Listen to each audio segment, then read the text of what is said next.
Now that hurricane season has officially started, the time is now to make sure that you know what to do and where to go when a mandatory evacuation is issued for your area. WSCV's Sarah Smith is talking with Savannah's Emergency Management Director about what residents need to know.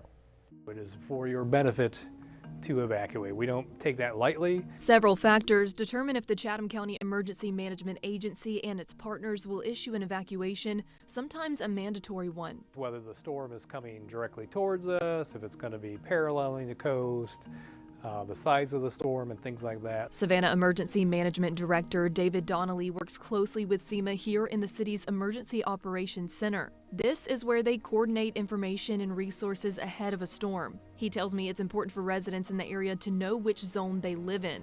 In Chatham County, for example, there's Zone A, B, and C. They need to have a plan ahead of time. So not only what zone you live in, whether or not you live in a flood zone and have appropriate flood insurance for that, but where are you going to go once the evacuation is announced? The most used route is I-16, but Donnelly says it can get backed up quickly, even if a contraflow is in effect, when all lanes of the interstate are flowing from the coast. Make sure you have alternate routes in mind. Something to note if you need assistance getting out of the evacuation zone is the In-Market Arena is the new evacuation assembly area here in Chatham County. So if you need reliable public transportation, this is where you need to go. When it's announced that it's opening, that's when you should be there.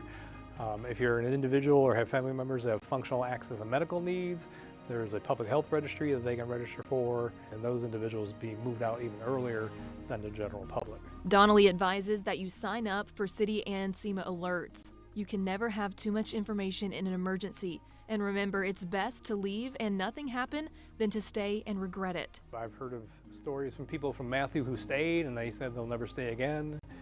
And I've heard also stories that they've been told to evacuate and it was no big deal. The question is, how much do you value your safety? Property can be replaced, homes can be rebuilt, but your life can't be replaced. Sarah Smith, WSAV News 3, on your side.